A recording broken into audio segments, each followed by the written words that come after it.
long before this land became America.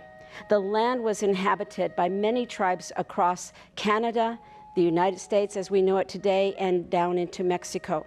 And so the bison roamed free all the way from Alaska down into the grasslands of Texas, into the northern part of Mexico, across into the Basin area, and then the Appalachian Mountains.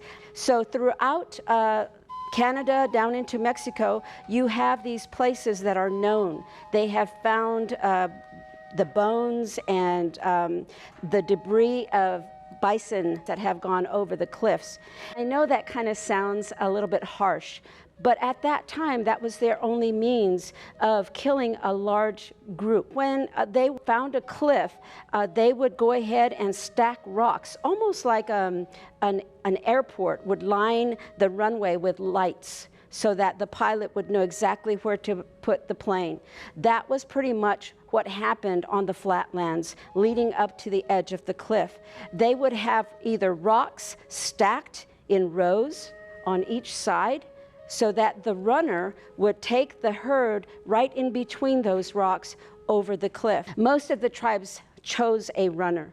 Now this runner had to be very fast to get ahead. They would either put a bison hide on, or sometimes even a wolf hide, and they would try to get the attention of the herd. So once they get the attention, the runner just kind of walks with either the buffalo hide on, because sometimes they might think that it was another buffalo that was there, another bison that was there, and they would follow it. And then after a while, as the person got closer to the cliff, they would start running. And then they saw the rocks lined up, they stayed right in between, and usually when they jumped, they would jump either with the bison or veer off to the side.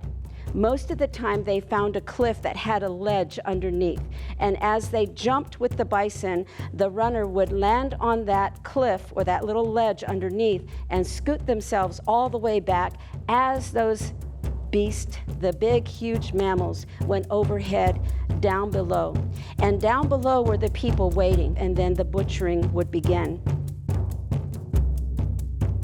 Join us for Strong Spirit, Stories of Native Americans and the Buffalo on the High Plains at 9 p.m. October 16th and 17th on Panhandle PBS.